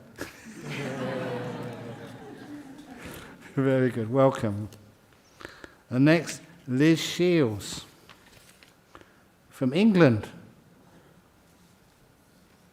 Liz? Yep. Hi. Hi, Liz is over there. Hi. Welcome. I thought it was Liz Windsor. You know who Liz Windsor is? Actually passed away, hasn't she now? That was the Queen. But anyway, you've got a very good name. So this will be sent off to you. Thank you for joining our society. The next one, Lukasz Gajewski in Portugal. Oh, over there. Okay, thank you for joining. And I hope we can actually visit here or you can come and see us one day. But thank you for joining. Thank you so much. No, it's my pleasure. And all the people here, they really enjoy seeing this. The next one, Marcin Lipka from Poland. Marcin? Are you here? Marcin? They're there. Great. Dziękuję. Do you hear that? Did I pronounce it okay? Dziękuję? Very good, yes, thank you. So, welcome to our society and thank you for joining. The next one, Mudita Vijay Muni from Canada. Mudita Vijay Muni, Canada. Are you there? And that is really a long time difference. So they're probably fast asleep. But anyway, thank you actually for taking the 3 refuges and the 5 precepts here. The next one, Michael Wallace in USA. Are they there? Excellent. Oh, here. No? Someone's saying here, someone's saying there. Okay, excellent. Welcome. Thank you. This will be sent to you. So thank you for joining our Buddhist society here. The next one, Natalina Amia from Indonesia. Natalie? Yeah, hi Natalie. Selamat malam. Selamat malam? It's in Malang now, isn't it, Indonesia? Selamat malam. Oh, salam. Okay. Very good. Very good. Good night, yes, it's late there. I'll see you later. Thank you for joining. The next one, Nathan Atwood from USA. Oh, you're over here. Welcome. I was only joking about Donald Trump. He hasn't joined. Don't be afraid. Oh, yeah. A book. Is it a book? I don't know what it is. A book, okay. Next one, Nikki Hendy from New South Wales. Nikki Hendy? Nikki Hendy, New South Wales. Okay, online. God, I can't see a picture anywhere. It is becoming green. Coming green? I can't see this one. Okay. Oh, Nikki, there you are. Oops. Thank you for joining, and maybe hope to see you in New South Wales whenever the monks go over there. The next one is, you're welcome. We've got a couple of monks going over there soon. That's Venerable Chunda and Bodhidharma. They were just booking their train tickets from the airport to, where are they going over there? Anyway, they're somewhere in New South Wales. It's a big place. And next one, Paula Wojtowicz. That must be Poland. No, Denmark. Oh, where are you? Oh, you're here, Denmark. You're here? What? It's becoming green. Oh, green, okay, yeah. Can you, Paula, where are you? Hello. Oh, there you are. Hi. Thank you for joining. It's a long way from Portugal, but welcome. That'll be sent to you. The next one, Sean Atkins. Sean, yes, all the way from WA. Here we go. And you choose a present. Very good. The next one, Simon Passat. Simon from WA? Oh. Excellent. Welcome. Thank you for joining. And this will be sent to you as soon as we can. So thank you for coming and taking the 3 refuges and 5 precepts here. The next one, Valentin Mocholov from Russia. Valentin? Here, what's got? No? They've gone green. See Ajahn there in green. I'm already a member. Is that Valentin there? I was there, okay. But anyway, well done, congratulations. Oh yeah? Where? Oh, connecting problems. Oh, there you are, I can see you. Hi. Thank you for joining, and hopefully you're a bit frozen there, but it is very cold in Russia. That's why but I can see your name there. Thank you for joining, and welcome. The next one is Simran Prasad from Australia. Simran? See there? Anywhere, Simran? Yep. Where? Okay. Yeah, there you are. Hi, thank you for joining. Hi, Simran. Excellent, thank you. The next one, Zach Sulkapeli. Zach? Can't see Zach anywhere. Any Zachs? No. And the next one is Zen Jiong Cho from Australia.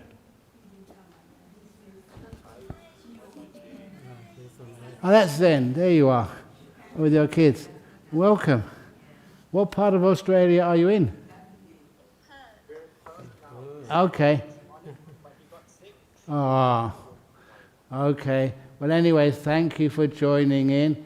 Now you are all members of our Buddhist society. Well done. Yay!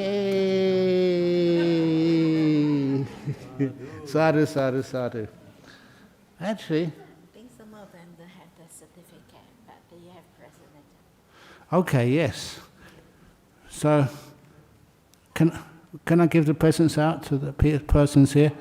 There's some people taking the 3 refuges and the 5 precepts, haven't got certificates, haven't got presents, haven't got much at all. So would you like to come up to get something? You got a present? Oh no, I've got presents here. I love to give things away. Am I getting into trouble? Okay, here's for you. Welcome to our Buddhist Society in Western Australia. You can get a certificate later on. Next one. Morley? Many books. Yeah, okay. Here you are. Welcome. And please be a good guardian of it. You're very good. I did actually sign off, so I'm not sure why this isn't Okay. Anyway, no trouble. Okay, who else? Yes. Here we go. Welcome to our Buddhist Society of Western Australia. Who else? Yeah, come on.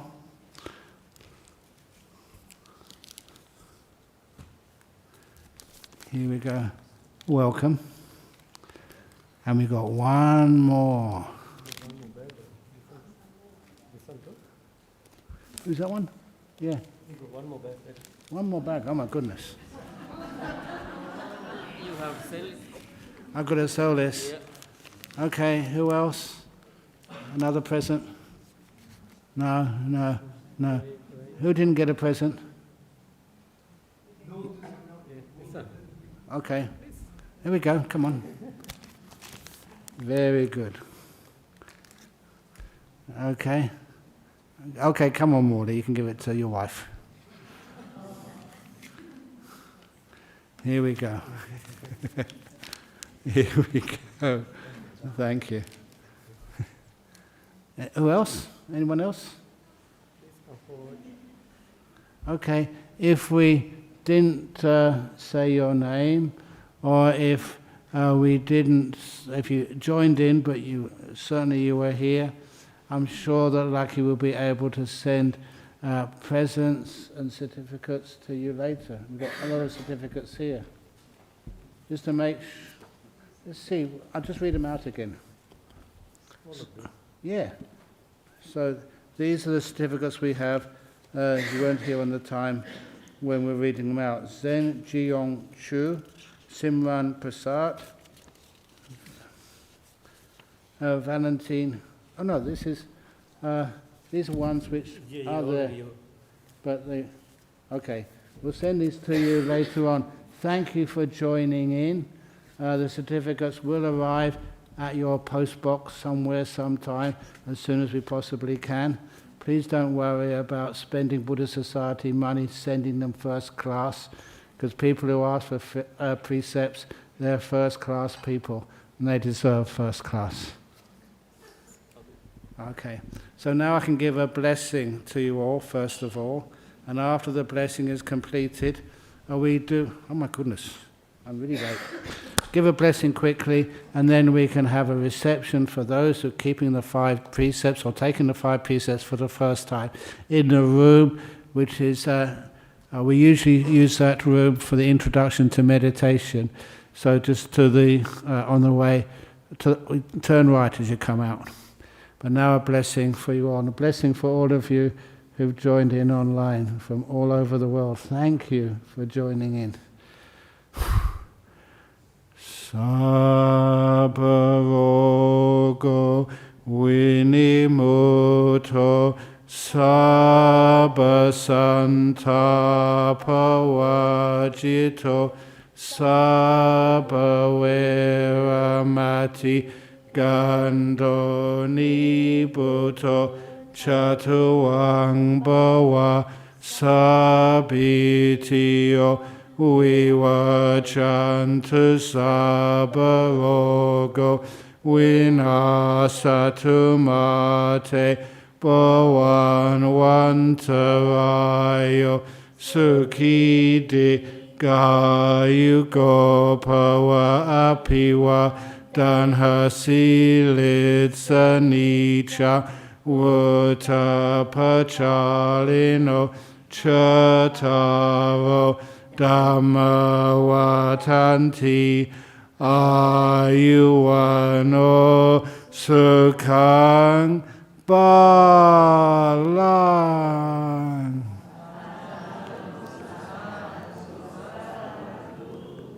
So please smile. After we give the 3 refuges and 5 precepts and try and make it interesting for you. It's always quite depressing if you're a senior monk and people look afterwards. So if you smile, it's your gift to me. Can I see you smile?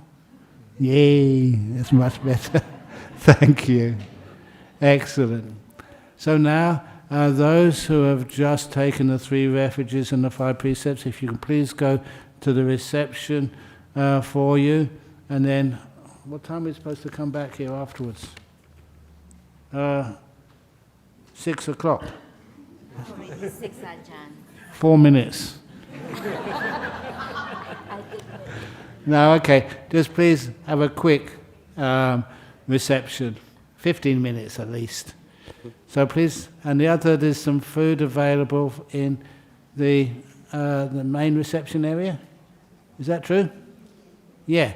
So now, please resuscitate by having something to eat. Remember, you only took 5 precepts, not 8 precepts.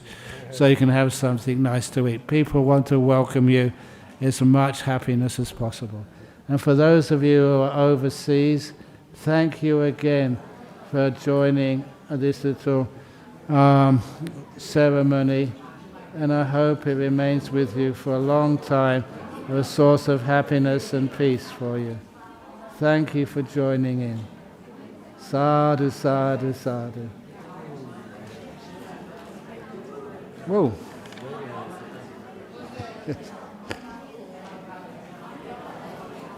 Okay.